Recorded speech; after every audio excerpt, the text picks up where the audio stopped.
सो hey everyone, आप सभी का फिर से स्वागत है मेरे चैनल क्रेजी एक्सप्लेनर में। तो आज हम फिर से आ चुके हैं बुक ऑफ एस्पर का एक नया एपिसोड लेके।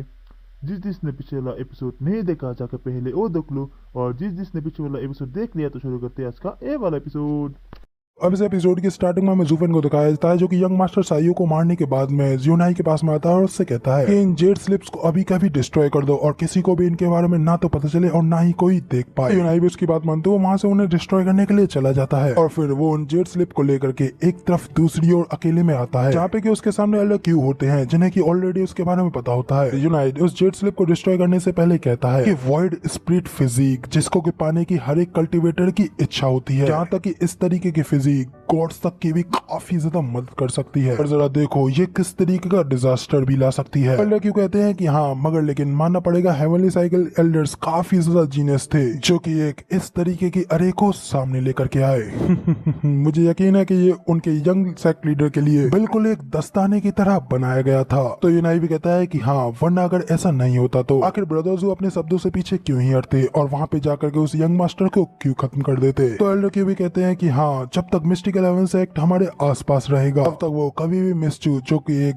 बेस्ट कॉल्डोन है कल्टीवेशन बढ़ाने के लिए, उन्हें नहीं छोड़ेगा। अब जब वो दोनों लोग ये सारी बातें कर रहे होते हैं कि तभी उनके पीछे से किंगचन आ जाती है और उनसे कहती है कि एक मिनट रुको। फिर साथ ही वो मुड़ते हुए जूफेन के पास में आती है और उससे कहती है कि मैं वापस आ गई। तो जूफेन भी तब उसे देख स्माइल करते हुए कहता है कि ठीक है, फिर चलो अब यहाँ से चलते हैं। किंगचन उससे कहती है कि क्या तुम मुझसे ये नहीं पूछोगी कि आखिर मैं कहाँ गई हुई थी। वो हंसते हुए उसे जवाब देता है कि नहीं, कोई फर्क नहीं पड़ता है कि तुम कहाँ चाहती हो, क्योंकि जब तक तुम किसी डेंजर में नहीं पड़ती हो तब तक मैं तुमसे बिल्कुल भी नहीं पूछूंगा कि तुम कहाँ जाती हो या कहाँ नहीं जाती हो, और तुम जहाँ चाहो मैं तुम्हें वहाँ जाने दूंगा। तुम मेरी वाइफ हो, ना कि मेरी कोई प्रॉपर्टी या फिर मेरी दासी, और ना ही तुम मेरी कोई कैदी हो, इसलिए तुम जहाँ चाहो वहाँ जाने के लिए बिल्कुल फ्री हो। जूफेन की ये सारी बातें सुनने के बाद में तो सिस्टर चुचू भी बस अपनी प्यारी से स्माइल पास करती रह जाती हैं। साथ ही फिर उसके पीछे पीछे चलते हुए अपने मन में कहती हैं कि ये मुझे अच्छे से समझता है और मैं भी इसे पूरी तरीके से समझती हूँ। साथ ही फिर वो दोनों लोग एक साथ हंसी खुशी साथ साथ जाने लगते हैं। तो तब जूफेन भी सीधे चलते चलते अपनी एक आंख खोल करके साइड पे सिस्टर चुचू को देखता है। किंगचन की नजर उस पर पड़ती है तो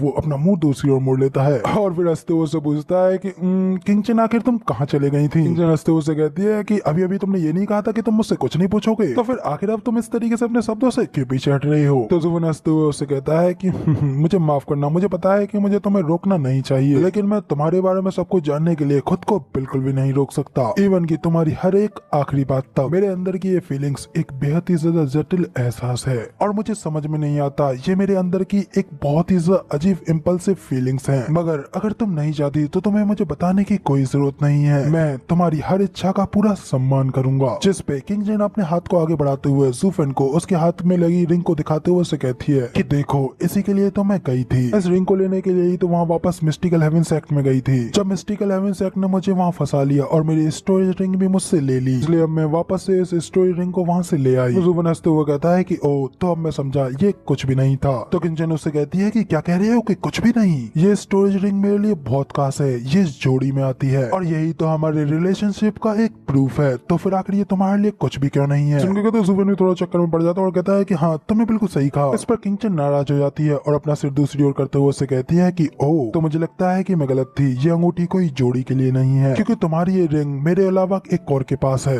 इस जैसी एक और रिंग मिस लियो भी पहनती है ना। इस पे तो भाई जूफेन भी इस औरत के चक्कर में पड़ जाता है। बात की वजह से जूफेन को और भी ज्यादा सुनाते हुए उससे कहती है कि तुम ऐसी रिंगों को स्वैंगर, योंगनिंग, लियानर और मिस लियो को भी देते रहोगे। जिस पे जूफेन उसे मनाते हुए कहता है कि किंगचन, तुम ड्राफ्टिंग फ्लावर एडिफिस की लीडर हो, तुम एक पावरफुल पर्सन हो, तो फिर वो लड़कियां तुम्हारा मुकाबला कैसे कर सकती हैं। अब उन दोनों लोगों को इस तरीके से नोकझोंक करते हुए पीछे से यूनाई भी देख रहा होता है। साथ ही अपने साइड पे खड़े एल्डर क्यू से कहता है कि ब्रदर जू ने इन जेड स्लिप्स को किसी को भी देखने से पहले इन्हें डिस्ट्रॉय करने के लिए मुझसे कहा था। अगर इन द एंड सिस्टर किंगचन ने मेरे जेड स्लिप्स को देख ही लिया तो फिर आखिर अब क्या होगा। जिस पे एल्डर क्यू कहते हैं कि क्लैन हेड, सब कुछ बिल्कुल ठीक है, स्टीव और जू तो सिर्फ इतना चाहते थे कि कोई भी मिस चू के ऊपर अपनी गंदी नजरें न डाले, और अब जब ये जेड स्लिप्स पूरी तरीके से डिस्ट्रॉय हो चुकी हैं तो मिस चू भी खुद को चोट नहीं पहुंचा सकती हैं, सब कुछ बिल्कुल ठीक है। इस पे यूनाई भी कहता है कि हाँ, मैं भी बस यही होप करता हूँ, मगर ब्रदर जू ने मुझे ऑर्डर्स दिए थे कि कोई भी इन्हें ना देख पाए, मगर अब जब सिस्टर किंगचन ने इन्हें देख लिया है तो फिर अब हम ब्रदर जू को क्या जवाब देंगे। तो एल्डर क्यू कहते हैं कि मिस चू ने खुद ही कहा था कि उन्हें इसमें शामिल ना करें, वैसे भी अब वो उनके साथ हैं तो इससे कोई फर्क नहीं पड़ेगा। हेड, मेरा यकीन कीजिए, मैं एक नॉलेजेबल ओल्ड मैन हूँ, इसलिए मुझे पता है कि कुछ बातों को इतनी गंभीरता से न लेना ही ज्यादा अच्छा रहता है। इसलिए बेहतर होगा कि आप भी इन चीजों को नजरअंदाज करें कि जब आपके पास में आपकी स्वयं कोई वुमेन होगी तो तब आप समझोगे कि मेरी बातों का क्या मतलब है, और तब आपको पता चलेगा कि प्यार क्या होता है।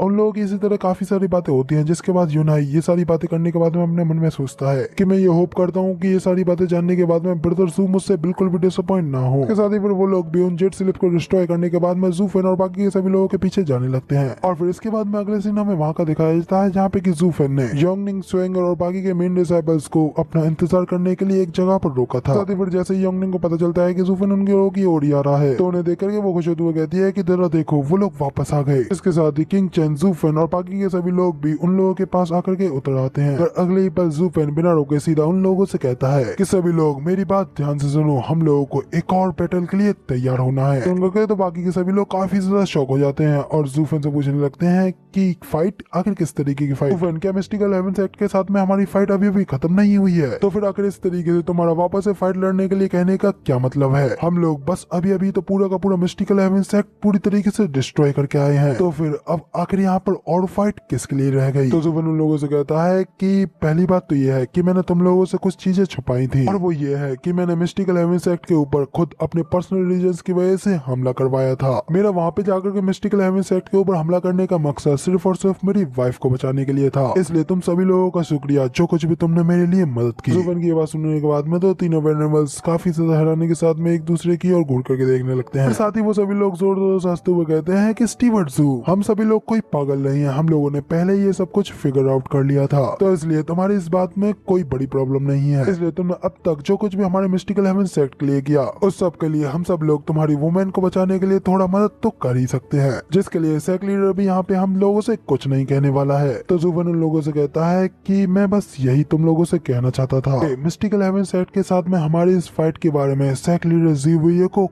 कुछ भी नहीं पता है, जबकि मैं तुम सब लोगों को यहाँ पर फाइट लड़ने के लिए उसकी बिना इजाजत के उसके टोकन का यूज करते हुए ले आया हूँ। तो सुनने के बाद में तो उन सभी लोगों की तो भाई सिट्टी पिट्टी सब गायब हो जाती है। उन लोगों को एक जोरदार झटका लगता है और वो काफी ज्यादा शौक के साथ में जूफेन को देखते रह जाते हैं। तभी उनमें से एक एल्डर काफी ज्यादा घबराते हुए जूफेन से कहता है कि सेक्ट लीडर की इजाजत के बिना उसका रूप लेना, उसके टोकन का इस्तेमाल करना एक बहुत बड़ा गुनाह है। और यहाँ पे तो स्टीवर्ट जू ने धोखे से सेक्ट के सभी लोगों को ले जाकर के दूसरे सेक्ट के साथ में फाइट लड़वा दी। और अब अगर हमारे सेक्ट लीडर के स्वभाव को देखा जाए तो फिर वो इस मामले को बिल्कुल भी आसानी से छोड़ने वाले नहीं है। जूफेन उन लोगों से कहता है कि इसीलिए मैं अब तुम लोगों से जो कह रहा हूँ तुम्हें उस बात को मेरी मानना होगा। अब हम लोगों को बचने के लिए सिर्फ और सिर्फ डीमन स्कैमिंग सेट की सत्ता को पलटना होगा और उसके ऊपर अपना खुद का कब्जा करना होगा। जो सुनकर तो वो सभी लोग और भी ज्यादा हैरान हो जाते हैं। चारों ओर पूरी तरीके से शांति फैल जाती है। पीछे खड़ी क्यानिंग भी जूफेन की ये सारी बातें सुनकर किंगचन से कहती है कि जूनियर सिस्टर किंगचन, वाकई में तुम्हारा आदमी तो बहुत ही ज्यादा ब्रूटल है। वो ना सिर्फ खुद अपने सेक्ट के खिलाफ जा रहा है बल्कि अपने साथ आए बाकी के सभी एल्डर्स और वेनेबल्स को भी विद्रोह के लिए भड़का रहा है। वाकई में इन सभी लोगों को तो अभी इस समय बेहद ही ज्यादा पछतावा हो रहा होगा कि वो सभी लोग यहाँ पे आकर के जूफेन की बातों में पूरी तरीके से यूं फंस गए। तो किंगचन भी उससे कहती है कि सीनियर सिस्टर, मुझे पता है कि जूफेन कभी भी ग्लोरी और वेल्थ के पीछे नहीं भागता है, वो तो सिर्फ और सिर्फ केवल अपने बारे में ही सोचता है, उसे किसी भी सत्ता या फिर धन का कोई लालच नहीं है। जिसपे तो क्यानिंग भी जूफेन की ओर देखते हुए कहती है कि शायद तुम बिल्कुल ठीक कह रही है, क्योंकि सेक्ट लीडर के रूप का धारण करना, उसके टोकन का गलत इस्तेमाल करते हुए अपने सेक्ट की सारी फोर्स को दूसरे युद्ध में ले आना, ये सारी चीजें उसे पूरी तरीके से मृत्यु का हकदार बना रही हैं। इसलिए अब अगर वो खुद पहले राइज करने की हिम्मत नहीं करता है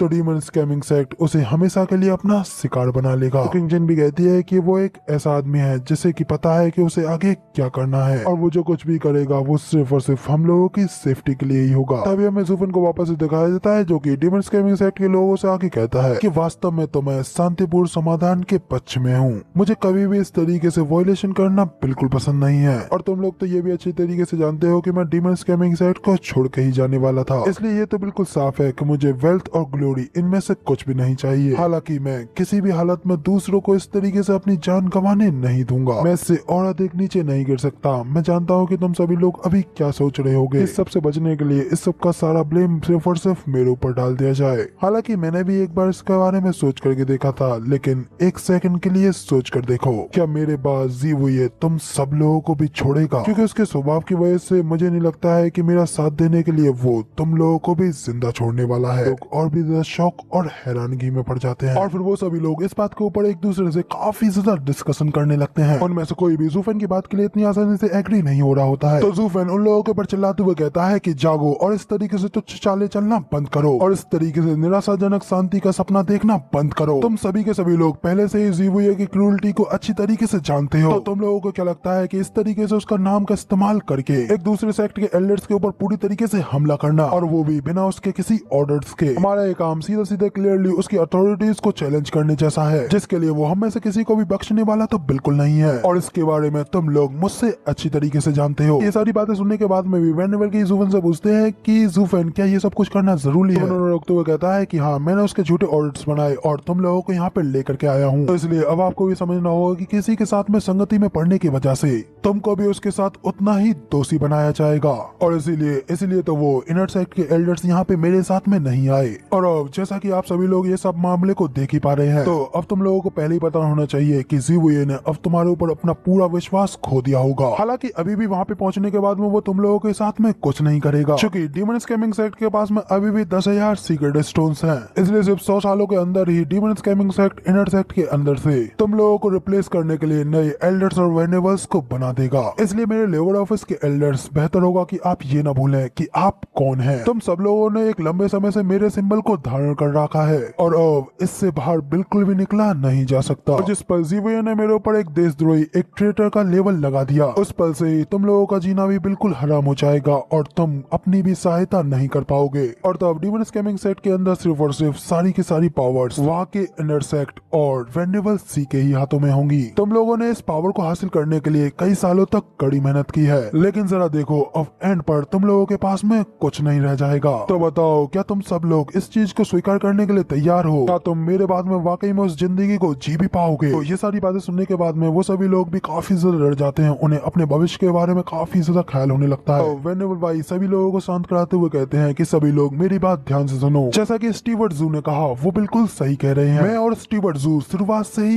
एक ही पक्ष में रहे हैं। और अब सेक्ट की बात करें तो अगर सेक्ट लीडर इस बात के ऊपर ध्यान नहीं देता और हमारी इस फाइट की बात को पूरी तरीके से अगर नजरअंदाज कर देता है, तो हम लोगों के बीच में एक दूसरे के खिलाफ सिविल वॉर बिल्कुल भी नहीं होगी। अगर वो इस चीज के ऊपर सिर्फ स्टीवर्ट जू को ही जिम्मेदार ठहराने के ऊपर अड़ा रहता है, तो हमें स्टीवर्ट जू के लिए खड़ा होना ही होगा। तो इस बात को हमें बिल्कुल भी नहीं भूलना है कि स्टीवर्ट जू ही हमारा लीडर है, क्योंकि अगर हमारे पास से स्टीवर्ट जू चला जाता है, तो तब ये चीज तो बिल्कुल क्लियर होगी कि सेक्ट लीडर जीवुए तब जब चाहे हमें खत्म कर देगा, क्योंकि अब हम उसके लिए कुछ भी नहीं है और ना ही हम उसका कुछ बिगाड़ सकते हैं। इसलिए लेबर ऑफिस के सभी एल्डर्स हमें ये सुनिश्चित करना होगा कि स्टीवर्ट जू पूरी तरीके से सुरक्षित और जीवित रहे। वेनेबल की भी अपने सभी लोगों से कहते हैं कि हाँ, वेनेबल भाई ने बिल्कुल सही कहा। हम सब लोगों ने खुद अपनी आंखों से ल्यू क्लैन के सभी डिसाइपल्स और एल्डर्स को टिकल हेवन सेक्ट के लोगों के साथ में लड़ते हुए देखा है। स्पेशली तौर पे तो स्टीवर्ट जू के बेटे की पावर्स, जो कि वाकई में बेहद ही ज्यादा टेरिफाइंग थी। इसलिए इस समय ये तो क्लियरली देखा जा सकता है कि हमारे पास में क्लियरली ज्यादा पावर्स है। इसलिए अगर सेक्ट में जाने के बाद में अगर सेक्ट लीडर हमें सीधा सीधा जवाब नहीं देता है, तो वो टाइम होगा लीडरशिप को चेंज करने का, क्योंकि इस तरीके से इधर उधर की बातें करने से और टालम टोल करने से सिर्फ और सिर्फ हमारी ही मौत होगी। और ये हर कोई जानता है कि सेक्ट लीडर बाद में हमारे लिए कितना ज्यादा क्रूल और ब्रूटल होगा। इसके अलावा हम सब लोगों ने मिस्टिकल हेवन सेक्ट के सेक्ट लीडर जुआन और जूफेन के बीच की फाइट को देखा ही है। जूफेन और सेक्ट लीडर जुआन दोनों ही उस फाइट में बिल्कुल बराबरी पर थे। इसलिए मेरा तो मानना है कि अगर सेक्ट लीडर जीवुए का अत्याचार खत्म हो जाता है, तो हमारे लिए स्टीवर्ट जू ही एक बेस्ट सेक्ट लीडर होंगे। जो सुनकर तो सभी लोग जूफेन को पहले ही सेक्ट लीडर मानने लग जाते हैं और उसके नाम के नारे लगाने लगते हैं और कहते हैं कि जय हो सेक्ट लीडर जुओ की, जय हो सेक्ट लीडर जुओ की। तो उन सब लोगों की ये सारे जयकारे सुनने के बाद में और की सारी बातें सुनकर जूफेन भी खुश होता है, जबकि इससे वेनेबल की भी खुश होते हैं। जिसके बाद फिर जूफेन उन सभी लोगों को शांत करता है और उन लोगों से कहता है कि अब मेरे ऑर्डर्स को ध्यान से सुनो और डीमन स्कैमिंग सेक्ट के ऊपर जवाबी हमला करने के लिए पूरी तरीके से तैयार हो जाओ। तो अब जाकर के जूफेन के इन ऑर्डर्स को सुनने के बाद में बाकी के सभी लोग काफी ज्यादा खुश हो जाते हैं। उसमें आकर के जूफेन की बात को मानते हुए फिर से जूफेन के नाम के नारे लगाने लगते हैं, जबकि उन सभी लोगों के साइड पे हमें वेनेबल यान को दिखाया जाता है। जूफेन और उन सभी लोगों की ये सारी बातें सुनने के बाद में अपने मन में कहते हैं कि वो ये अब क्योंकि तुमने ये चीज खुद पड़ी लाई है, तो अब आखिर मैं इसमें तुम्हारी मदद कैसे कर सकता हूँ। मगर अब मुझे समझ में नहीं आ रहा है कि इन दोनों के बीच में टकराव होने पर आखिर मुझे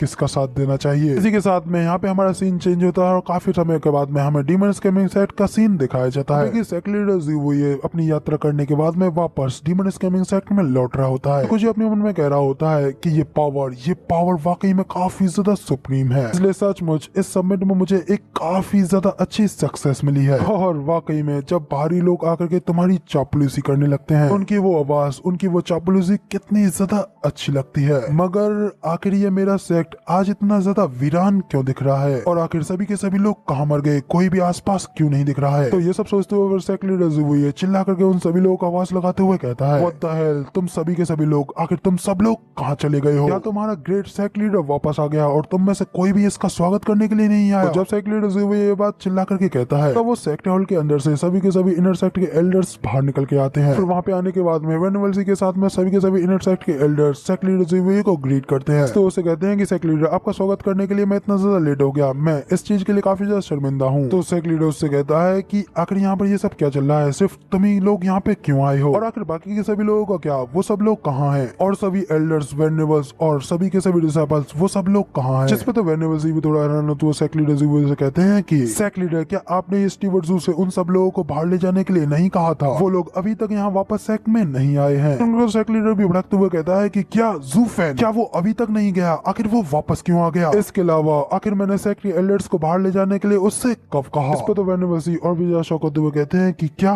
वो आपके ऑर्डर्स नहीं थे? लेकिन सेक्ट लीडर, उसके हाथों में तो आपका टोकन था।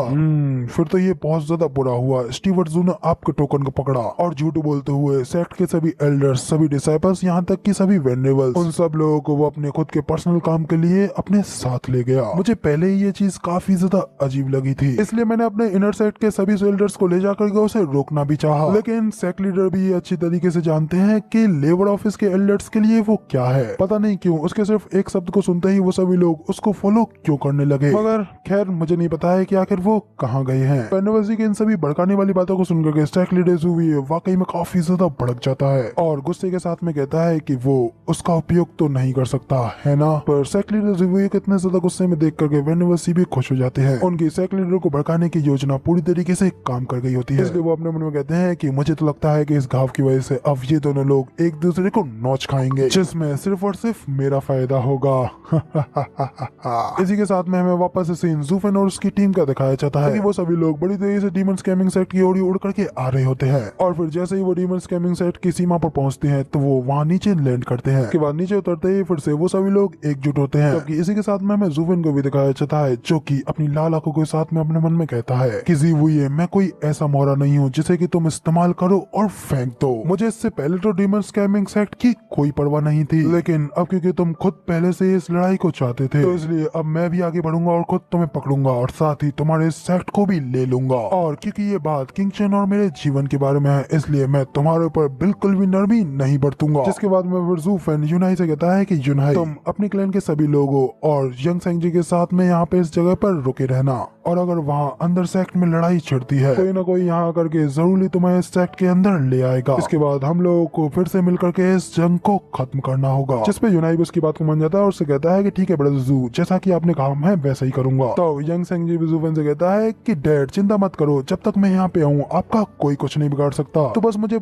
इतना बता देना कि मुझे यहाँ पे अंदर पैर कब रखना है। इसके बाद मैं पल भर में ही इस सब लड़ाई को एक झटके में ही खत्म कर डालूंगा। तो यंग सेंगजी की ये बात सुनकर के वेनेबल की उससे कहते हैं कि यंग मास्टर, ये मिस्टिकल हेवन सेक्ट नहीं है और हम लोग अभी भी बाद में इस जगह पर कल्टीवेट करना चाहते हैं, इसलिए आपको इसे डिस्ट्रॉय करने की जरूरत नहीं है। तो इसलिए जितना हो सके उतनी ज्यादा हमारे सेक्ट के ऊपर नरमी बरतना। के बाद फिर ज़ूफेन भी डीमन स्कैमिंग सेक्ट के सभी लोगों से कहता है कि ठीक है फिर अब चलो अंदर चलते हैं। इसके साथ ही फिर ज़ूफेन सेक्ट के अंदर जाने वाले उस टेलीपोर्टेशन गेट को ओपन कर देता है और किंग चेन और बाकी के सभी लोगों को अपने साथ ले जाते हुए अंदर जाते हुए कहता है कि अब समय आ गया है इस दुनिया को बदलने का। तो फिर ज़ूफेन जैसे उस पोर्टल की ओर आगे बढ़ने लगता है तो अचानक से उस पोर्टल के अंदर से हमें 4 डीमंस बाहर निकलते हुए दिखाई देते हैं। पोर्टल से बाहर निकलते ही ज़ूफेन और किंग चेन को देखते हैं और सीधा उनकी ओर बड़ी तेजी से आगे बढ़ने लगते हैं, जबकि उनके अंदर से निकल रही खतरनाक एनर्जी और उन्हें सीधा ज़ूफेन की ओर आता हुआ देख करके सभी के सभी एल्डर्स और वेनेबल्स काफी ज्यादा हैरान हो जाते हैं और कहते हैं कि आखिर ये कौन आ गया। लेकिन ज़ूफेन उन लोगों को शांत कराते हुए उनसे कहता है कि रिलैक्स, चिंता मत करो, ये लोग हमारे साथी हैं। तभी हमें उन चारों को दिखाया जाता है जो कि कोई और नहीं बल्कि ज़ूफेन के ही साथी, वो चारों फोर्स स्कैमिंग डीमंस ही होती हैं। और ज़ूफेन बाकी के लोगों को बताता है कि मैंने यहीं पे छोड़ गया था, ये यहीं पे रह करके सेक्ट में होने वाली सारी हरकतें, सारी मूवमेंट्स को देखे और हमें बताए, जिससे अंदर जो कुछ भी हुआ उसकी हमें खबर मिल सके।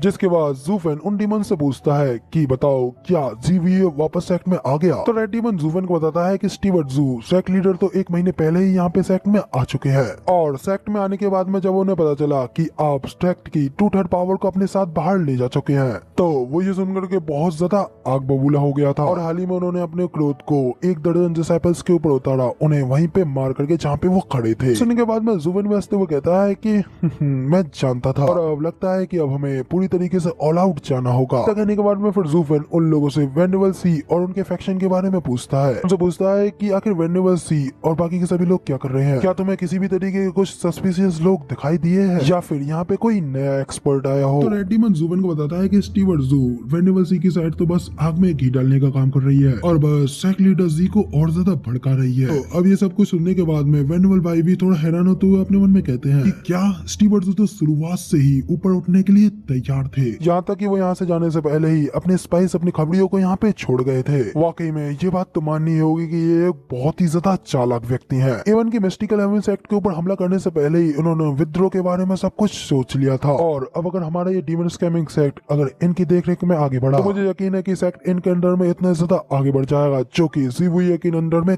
कभी भी नहीं बढ़ सका। अब ये सब दोस्तों फिर वेनेबल भाई उस पोर्टल से अंदर डीमन स्कैमिंग सेक्ट में जाने लगते हैं, और साथ ही उनके बाकी के सभी लोग भी अंदर जाने लगते हैं। इसके साथ ही हमें डीमन स्कैमिंग सेक्ट के अंदर सेक्ट हॉल का सीन दिखाया जाता है, जहाँ पे कि अपनी गद्दी के ऊपर सेक्ट लीडर ज़ीवुए बहुत ही ज्यादा गुस्से के साथ में बैठा हुआ होता है, क्योंकि उसे पता चल गया होता है कि ज़ूफेन फाइनली वापस आ चुका है। उसे अपने हॉल के बाहर से काफी ज्यादा पावरफुल ऑरा फील हो रहा होता है, इसलिए वो अपनी गद्दी से उठता है और अपने हॉल से बाहर निकलते हुए कहता है कि आखिर किसकी इतनी ज्यादा हिम्मत हुई कि सेक्ट लीडर के हॉल के अंदर इस तरीके से अपने जबरदस्त ओवरवेलमिंग ऑरा को अनलिस्ट कर रहा है। क्या तुम सब लोग अब यहाँ पर विद्रोह करने के लिए आए हो? इतना कहते हुए सेक्ट लीडर भी गुस्से के साथ में अपने ऑरा को अनलिस्ट करते हुए उन सभी लोगों को डराने लगते हैं, मगर फिर भी वो सभी लोग सामने से नहीं हटते और अपना सिर झुका करके उनके सामने खड़े होते हैं। उन सब लोगों के सामने स्माइल करते हुए खड़ा होता है हमारा हीरो ज़ूफेन, जबकि सेक्ट लीडर ज़ीवुए ज़ूफेन को देख कहता है कि ज़ूफेन तुम्हारी यहाँ पर वापस आने की हिम्मत कैसे हुई? तो ज़ूफेन भी स्माइल करते हुए उससे कहता है कि आखिर मैं यहाँ पे वापस क्यों नहीं आ सकता, मैं भी तो इस डीमन स्कैमिंग सेक्ट का एक डिसाइपल हूँ ना, ये सेक्ट मेरा भी घर है, तो